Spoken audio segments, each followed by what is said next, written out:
today's episode. Our guest is a very good friend of mine. She's been working as a general manager of Regis Davao, and her life has been an inspiration to me and to other women.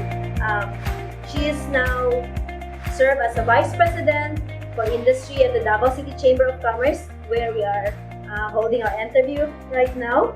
And she is also the president of the Casuga Farm School, where they provide integrated farming for children, youth, women, and this is also her latest venture, right? And aside from that, this woman is strong as she is right now. Her latest advocacy is to help and support cancer patients because she herself is a cancer survivor for 3 years now, and she's been helping the Amuma Cancer Support Group Foundation Incorporated. So everyone, please help me in welcoming Miss Cherrylin Casuga. Thank you. Hello, Miss Cher. Thank you. So delighted for you to be Thank you here. so Thank much you for so that much for your wonderful time. introduction, and thank you for having me here the time and to It's listen to my pleasure. story. Yes, this will be my first time to hear about your story. So we want to learn how you survive from being a cancer patient, but at the same time, we want to know first your work in the corporate industry as a general manager of Regis. And I know you have a lot of experiences beforehand, and that's how makes it you who you are right now. So tell us about your life in the corporate world. Okay, Rose. So if I will count since I graduated from Ateneo, it's like I have more than 15 years of corporate experience as I worked from multinational companies to startups. So I've been to trading. I've been into home appliance, like Sony. I've been to working with Epson Philippines. Mm-hmm. I also worked for Robinson's Group, and that is for the retail. That is Top Shop, Top Man. And I opened 2 stores for them. That is way back in 2000. Where? That is in Manila. It is in Glorieta and also Shangri-La. So, of course, I as you have mentioned, it has really molded me to be professional, to learn from it, to become better. It's not like the first job is perfect, you know. Right. So it gets to really sharpen your skills along the way.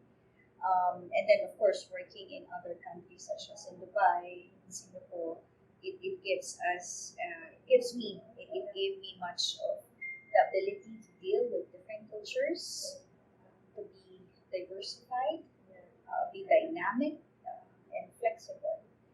And now, well, it's a International Women's Month. I'd like to take this opportunity to give honor to the women in the corporate, in the business. You know, I am blessed to be, right now I'm working for Regis. It is a global company and that values gender equality, gender balance. So that brings us to really embrace to hire the right people for the job, the right skills. So that brings us to be on a gender balance. So since we work in different countries, so it gives us also different perspectives. No, we look at one challenge coming from and looking at it at a different perspective, at a different angles. So whether there's no gender, you know, so it's not a consideration. So I'm blessed to be working for that kind of company because it's very important. The company culture is very critical for your growth and for your career development as a person, personal development, and in your career. Right. That's really good to know. I mean, I know that you've been doing a lot of things. So aside Yes. from being the general manager of Regis, you also serve as a vice president of DCCII, and then the president of your family corporation, the Yes. Casuga Farm School. So Right. how do you juggle all those things aside from also trying to keep healthy? Yes. Well, one is you just, it's easier said than done. That you have a notebook. I mean, I'm still into the writing. I'm not yet into the looking at my calendar. I'm still into. I have still organizer. I look. If it's blue pen, it means that it's a meeting. If it's red, it's a priority. If it's black, that is task to do for the day. So, well, first, of course, my priority is because the one paying me, I am employed for Regis. So we have 2 centers. So, I have to fill in the centers, being, of course, focusing on the sales. And then for the advocacy work, which is in the business community, well, I've learned that because people get to know you, people get to see your potential and what you can do. That's why you were able to be recognized and identified that you can serve the business community. And I'm honored for that. So as I have said, it's challenge accepted. Now, in terms of our family corporation, well, of course, being the eldest of the family, I still have siblings, so they do the legwork. So I just provide them with a direction, and it's a good thing because being in a corporate world and at the same time doing all of these things, it gives the family corporation to behave as a corporation. You know what I mean? Yeah. So, well, how do I manage it? As I said, it's just prioritization. It's easy. It's not easy, I would say, but I just take things one step at a time. I know that in anything that I do, you just put all out your best, but enjoying it, being enjoy the ride. Because if you don't like what you're doing, it's to be very difficult. It's difficult to wake up 6 a.m. and then because you have to be in the office before 8:30, and then all of the meetings you have to attend to, and then of course listen to the needs of others. And well, the one thing I would say is because I live my day, in purpose. I live my life now as after the cancer journey. I mean, I'm still in the cancer. You know, I realized that my life now should be more of living in purpose, living to inspire others, to show them that hey, it's possible. You can add value in anything that you do. You embrace your own greatness. I mean, you don't need so many achievements to do that because you have to start your day. Number one, being thankful. I am not a, you know, I praise God for everything that I've been through and being thankful that I still wake up every morning, in full, and positive affirmation that I am in perfect health, I am well, and I can make it through this day. So you live on a per day. So I say that in every day that I live, it's not just being productive, but it's something that have I inspired somebody today? Have I touched somebody's life today? Have I did I help somebody today? Because I don't know. I mean, it gets to be more of service, not anymore of the ego working in me. People always ask me, why do you have to do all of these things? And how do you do all of these things? I always, when I see my notebooks being check. I mean, I've accomplished it. Well, there's what we call that you have to work smart. Right? I'm not saying I'm very smart, but I'm just putting things in a perspective that I am not perfect. I just have to accomplish each thing, which one is more important, and then on the next day, I'll go on. You have to move on. Don't stop because if you stop, then all of these things, worry and anxiety comes in it. Diba? Kanang when you see na when the world stopped, let's say for example, if I may share, last week I was hospitalized. just for some reason, my stomach nag-bloat siya. I don't know why. And then they were able to extract 1.6 liters. And even my doctors could not understand where this fluid come from. So, I said, I look at it to na positive na eto na kasi I don't want to blame myself or kasi ang dami ko kasing ginagawa, although you hear that from your family, from your friends, ang dami mo kasing ginagawa, ang dami mong that's why you always go to different people. You don't have time for yourself. You don't have time. I mean, you have to slow down now that you are sick. I don't want to think that way that I am sick. It has to be, I am well. I come from that affirmation that I am well. I am in perfect health. That's why, Rose, sometimes nakakalimutan ko meron pala akong cancer. Honestly, last year, I just had my right hip, naka-prosthesis na ako. I had a hip replacement. So, now, I run sometimes, and sometimes makakalimutan ko, meron pala ako. Because it's really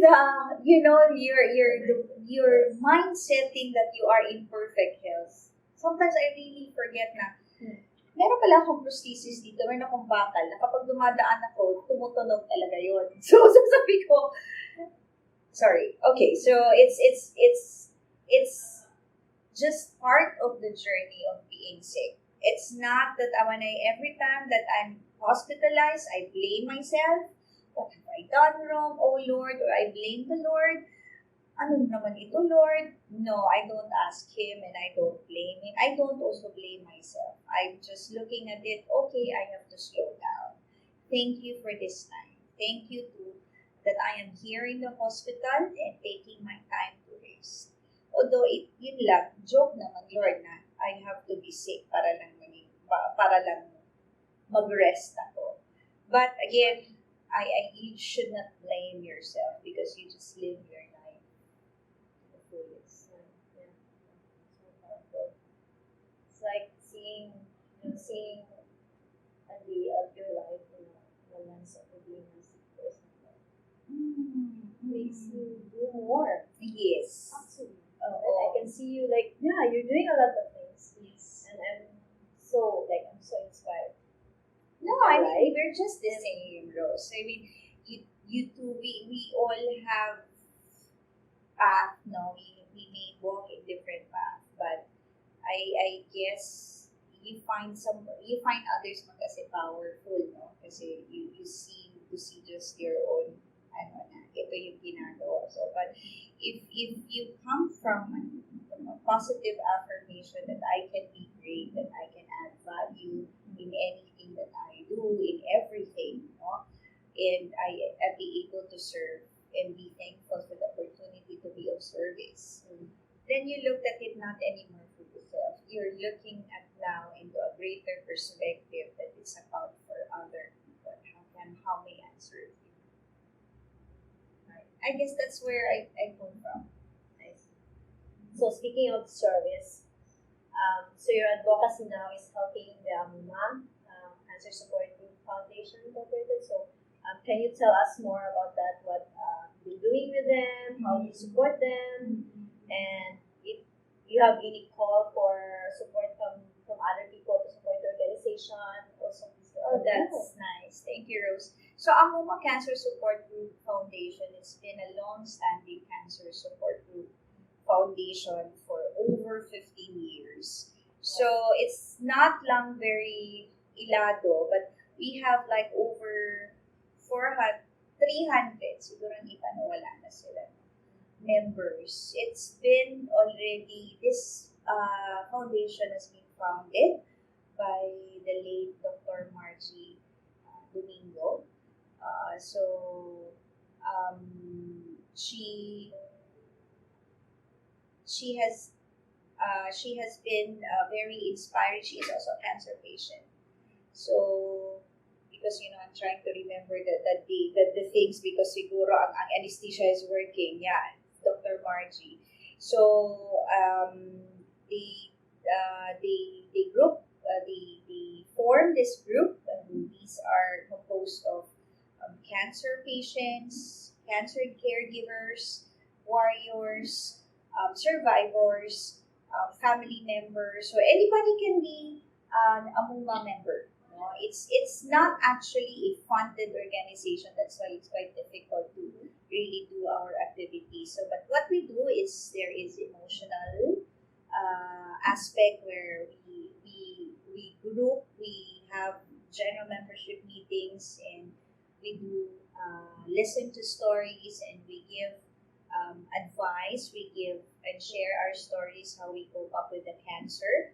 And these are real life stories. So, di ba? So, nakakatuwa kasi yung mga in the journey of cancer, they will hear na, wow, kakayanan niya. So, mas makakayanan ko pala. Di ba?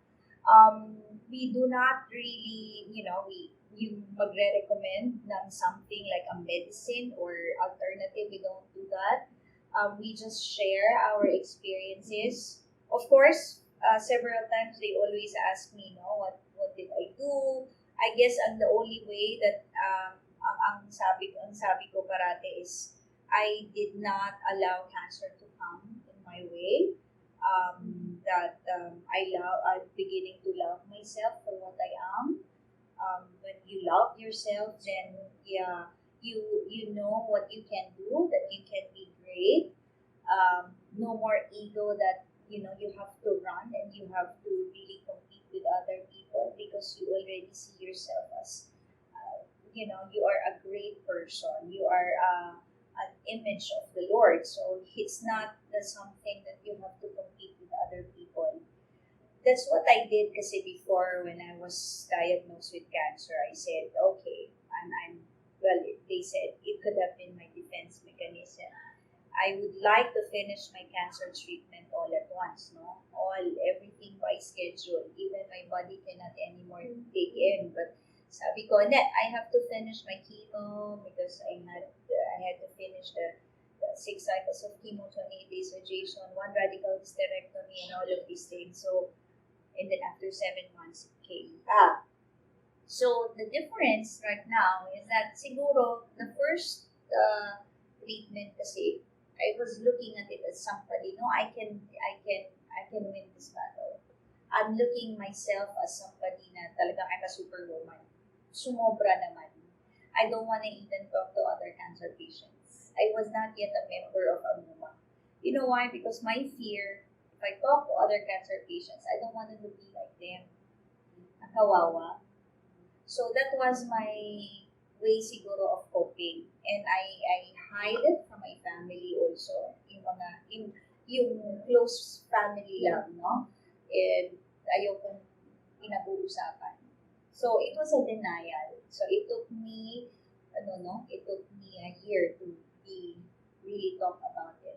So when I had it the second time around, then I realized that I have to really open this up to the Lord and offer this, because I ran out of strength na everything, the treatment was so painful na. So I said, okay, I give up. I mean, I don't want to blame you anymore. I don't want to blame myself. So I give up, and I'm really tired. So I don't want myself looking at this. I feel so pangit. I feel so unhealthy, and I feel so used with this battle. I'm bruised, di ba? Parang ganon. So I don't like to be in that kind of situation. So that was the time I said I want to give up. So, but then, blood transfusions and all of this, nakakapagod kasi those. Diba? Araw-araw di mo alam kung ano na naman itutuso sa iyo at tutusok ulit, kukunin ulit. So, then, it took a lot of prayers, of course, and then reaching out to God, because it's not because I don't have a choice, but there was a need for me that I am nothing. I was absolutely nothing at that time. Lying on the bed, nawala na yung kung sino ka, ano ka, you are nobody. When you are helpless and you're at the point of, am I gonna die? Nandun na yung just, the same with any human being. Walang-wala ka sa Panginoon. So I felt so little that time. So that opened my eyes. It was a turning point. So I felt that the blood transfusion that time, I don't know kung kaninong dugo yun. Siguro parang bumuhay ng aking, God bless him or her. God bless him or her.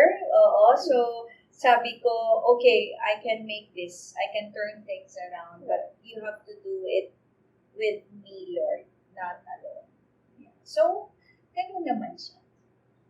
Such a beautiful realization. Talaga ba? Salamat. Of course. Now you are like building the farm school. Yes. So I'm wondering if you can tell us more about that. What's your role? What have you been doing? What's in your mind? Mm-hmm. How do you envision that farm school? Because I think Right. it's another craft that you are doing. Yes, for actually, your family and for right. Actually, this is more of a project of my father. It's a dream vision. It's a dream, and with my husband to do this something in our farm. The farm has been working already since 1980s. It's been there, so it's got a big land. So that is why we would like to do something about, because my father would like to have a community-based project. Nice. So now came in the farm school. Why is it farm school? Because I see the need for us to go back to farming and to go back to farm life experience and grounding and all of these. And it was like a healing for me, because every time that I am sick, I go to the farm and then I feel so healthy and so energized already. So there is forest bathing, as they call it. So sabi ko, why don't we have to promote this kind of learning? And so now I tapped with Tesla because they've seen the potential. So right now we're offering 5 courses as of the moment. So that is dairy production, because we have dairy farm, we have organic farming, and then we have livestock, and then the RCEF for the rice, and then meron pang isa eh. We also do the construction. So you're already currently offering the yeah, courses? we're on the process already of accreditation. So it's with TESDA now. So once that everything is hopefully within this month, I will be able to start. Awesome. Yeah. So at the same time, it's also open for everybody who would like to do, as long as you got the good trainers. Yeah. So Do you also do farm tour?